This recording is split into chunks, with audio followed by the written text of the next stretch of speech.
ang kakaiba rito sa impeachment trial, this is televised, this is streamed live, no? So, napapanood ng lahat ito eh. At hindi lang kayo nag-uusap dyan po sa impeachment court. And naturally, merong reaction yung mga nanonood. Merong pagtingin sa ginagawa ninyo at saka dun sa katunggalin ninyo from the other side. And I think you know this well, no? You're getting a lot of positive reviews as well as negative comments from the supporters of the vice president. Pero one of the most common positive comments that I see on social media about you is that you're giving the other side a master class in litigation, in trial proceedings. How do you respond to that? And number two, how do you see the other side, si Attorney Christine Ferrer, na unfortunately, bugbog sarado rin sa marami sa social media? Well, first of all, a master class, while it is truly a compliment, no, to my years of experience, I cannot claim a monopoly of mastery. There are many like me. Maybe I'm just getting public attention because of this impeachment case. Pero maraming magaling at maraming mas magaling naman sa akin. Pero yung sinasabing masterclass, there is no substitute for preparation. Perhaps maybe I come across as calm, confident, collected, focused.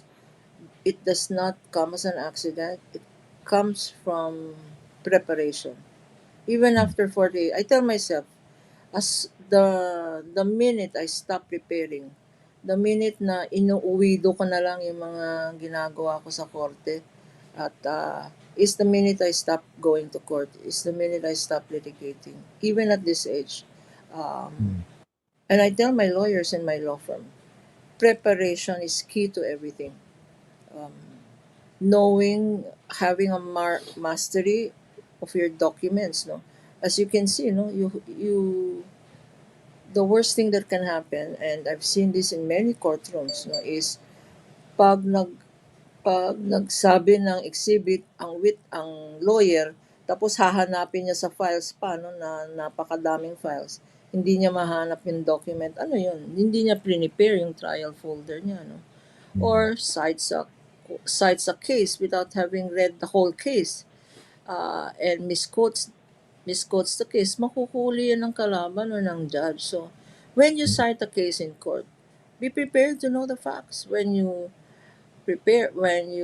refer to a document, have it on hand.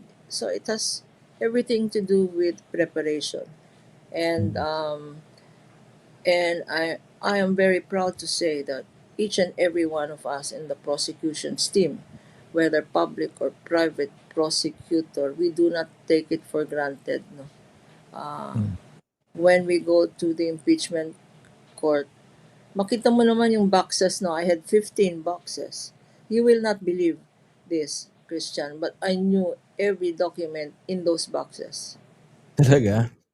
Oh, pag Okay. sinabing, itong document, ang nag-exhibit yan, oh, it is in box this, or it is in box that. Lahat kami alam yun. Pati Okay. yung kumakarga ng boxes namin, alam nila kung anong laman nun. Okay. Ito puntahan ko 'no, yung ilang mga binanggit niyo kanina kasi, okay, ito yung ilan sa mga memes that were born, about you and the, defense lawyer. Kasi at some point sinabi niyo sa kanya kanina, "I don't think I need to lecture you on that." Tapos sinabi niyo rin, "I'm preventing myself from giving her a spanking."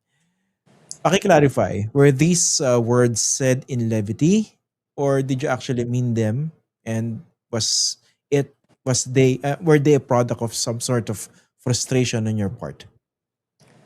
Well, I think both of the above, no? Well, first of all, it was a reaction to what the presiding officer, she said, na there is a generational divide, Mm. di ba? And admittedly, I heard her say 15 years na siya sa litigation, no?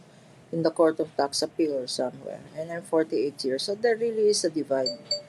Um, in not only in years, but also in experience. And so when I said, uh, when, when maybe from ganun naman ano.